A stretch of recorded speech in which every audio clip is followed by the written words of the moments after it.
Да-да-да. Сегодня мы проводим круглый стол в городе Атырау, в колледже ОПЕК.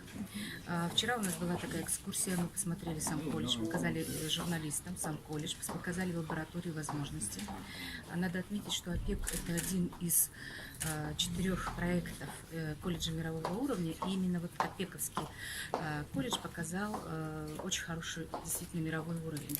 Мы хотели привести журналистов, показать им, как интегрируются сейчас колледжи с работодателями в дуальном образовании. То есть смысл дуального образования, когда учащийся обучается на базе колледжа и на базе производственной. На производственной базе мы вчера были на МБМУНайгаз. Там мы увидели выпускников колледжа, те ребята, которые уже трудоустроены. Также на базе, например, МБМУ